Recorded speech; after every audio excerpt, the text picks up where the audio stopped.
नमस्कार। आज बात करते हैं भारतीय राजनीति की एक बहुत ही दिलचस्प और नाटकीय कहानी की। ये कहानी है कि कैसे 1960 के दशक में भारत की सबसे बड़ी राजनीतिक पार्टी एक गहरे संकट में फंसी और फिर कैसे वो पूरी तरह से बदल गई। तो कहानी शुरू होती है मई 1964 से। प्रधानमंत्री जवाहरलाल नेहरू का निधन हो गया और उनके निधन के साथ ही पूरे देश के मन में एक ही सवाल गूंज रहा था, नेहरू के बाद कौन? पर इससे भी एक बड़ा, एक ज्यादा गहरा सवाल था, नेहरू के बाद क्या? भारत के बाहर तो कई लोगों को शक था कि भारत का जो लोकतंत्र का प्रयोग है वो अपने संस्थापक नेता के बिना चल भी पाएगा या नहीं।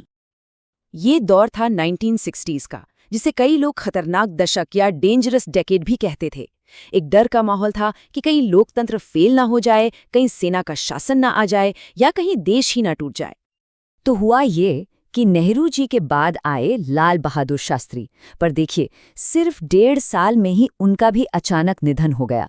और फिर एक जोरदार मुकाबले के बाद इंदिरा गांधी प्रधानमंत्री बनी। जरा सोचिए, इतने बड़े संकट के समय में देश का लीडरशिप इतनी तेजी से बदल रहा था, अस्थिरता तो बढ़नी ही थी। अब आते हैं 1967 के आम चुनावों पर। तब तक देश के हालात आप कह सकते हैं और भी खराब हो चुके थे।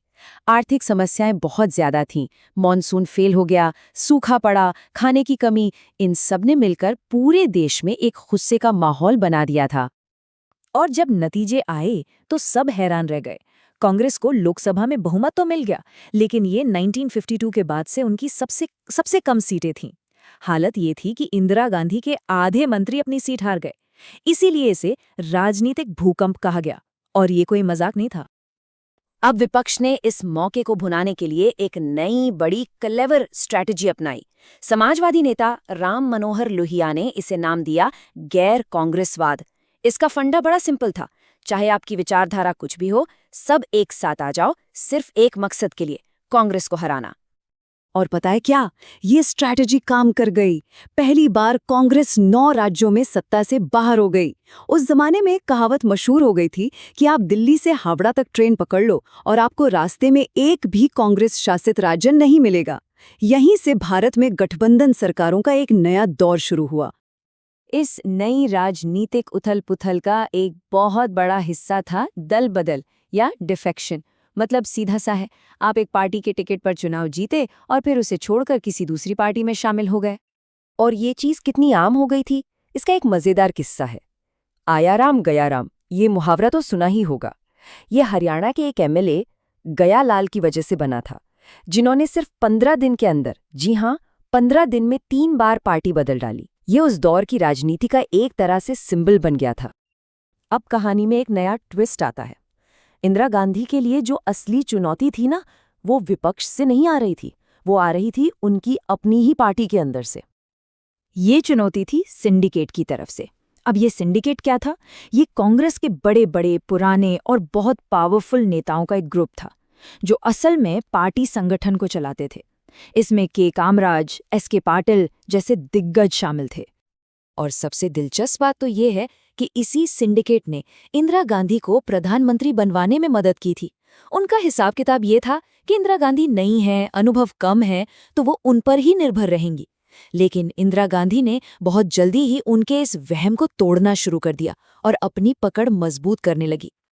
तो एक तरफ थी इंदिरा गांधी और दूसरी तरफ सिंडिकेट। ये टकराव धीरे धीरे बढ़ता गया और फिर आया राष्ट्रपति चुनाव का मौका, जब ये लड़ाई खुलकर सबके सामने आ गई।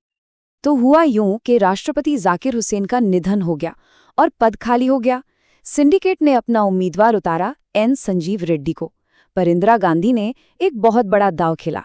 उन्होंने उस समय के उपराष्ट्रपति वीवी गिरी को कहा कि आप आज़ाद उम्मीदवार के तौर पर लड़िए, और फिर उन्होंने अपील की कि सब अपनी अंतरात्मा की आवाज़ पर वोट दें। नतीजा, वीवी गिरी जीत गए।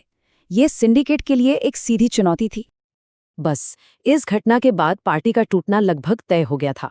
कांग्रेस अध्यक्ष ने प्रधानमंत्री को ही पार्टी से निकाल दिया और कांग्रेस 2 हिस्सों में बंट गई। एक तरफ सिंडिकेट वाली कांग्रेस ऑर्गेनाइजेशन, जिसे पुरानी कांग्रेस कहा गया, और दूसरी तरफ इंदिरा गांधी की कांग्रेस रिक्विजिशनिस्ट, जिसे लोग नई कांग्रेस कहने लगे। अब इंदिरा गांधी की सरकार तो अल्पमत में आ गई थी, मतलब उनके पास बहुमत नहीं था, तो उन्होंने एक और बड़ा साहसिक कदम उठाया। दिसंबर 1970 में उन्होंने लोकसभा भंग करवा दी और देश में नए चुनाव की घोषणा कर दी। वो अपना केस सीधे जनता की अदालत में ले गईं। ये चुनाव असल में नारों की जंग बन गया। सारी बड़ी विपक्षी पार्टियों ने मिलकर एक ग्रैंड अलायंस या महागठबंधन बनाया। उनका एक ही नारा था, इंदिरा हटाओ। इसके जवाब में इंदिरा गांधी एक ऐसा नारा लेकर आईं जो सीधा लोगों के दिल में उतर गया, गरीबी हटाओ। ये जो गरीबी हटाओ का नारा था ना, इसने गरीबों, भूमिहीन मजदूरों, दलितों, आदिवासियों, अल्पसंख्यकों और महिलाओं, मतलब देश के एक बहुत बड़े तबके को सीधे सीधे टच किया। और 1971 के चुनाव के जो नतीजे आए वो उतने ही जबरदस्त थे जितना कि चुनाव कराने का फैसला। बस इस एक नंबर को देखिए, 375। ये इंदिरा गांधी की कांग्रेस आर और उसके सहयोगियों की जीती हुई सीटों का आंकड़ा था। ये एक ऐसी जबरदस्त जीत थी जो कभी एकजुट कांग्रेस को भी नहीं मिली थी। ये चार्ट तो पूरी कहानी ही साफ कर देता है। इंदिरा गांधी के गुट को अकेले 44% वोट मिले और वो जो सिंडिकेट की ताकतवर पुरानी कांग्रेस थी वो सिर्फ 10% पर सिमट कर रह गई। इस चुनाव ने हमेशा के लिए तय कर दिया कि असली कांग्रेस कौन है। तो इस पूरी कहानी का निचोड़ इस एक लाइन में है, इंदिरा गांधी ने कांग्रेस को फिर से खड़ा तो किया, लेकिन ऐसा करते हुए उन्होंने कांग्रेस का पूरा चरित्र ही बदल दिया। ये समझना बहुत जरूरी है कि ये पुरानी कांग्रेस की वापसी नहीं थी, ये एक बिल्कुल नई कांग्रेस थी जिसे इंदिरा गांधी ने अपनी शर्तों पर बनाया था। तो ये नई कांग्रेस अलग कैसे थी? पहली बात, ये पूरी तरह से एक ही नेता इंदिरा गांधी की लोकप्रियता पर टिकी थी।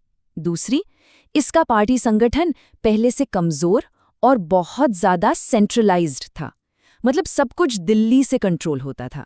तीसरी, पुरानी कांग्रेस की तरह इसमें अलग अलग गुटों के लिए अब कोई जगह नहीं बची थी। और चौथी और सबसे जरूरी बात, इसने अपना एक नया वोटर बेस बनाया था, गरीब, महिलाएं और अल्पसंख्यक।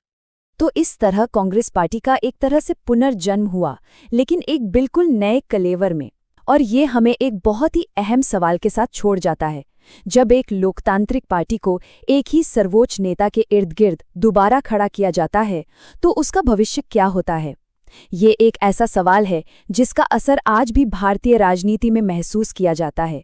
इस विश्लेषण में शामिल होने के लिए धन्यवाद।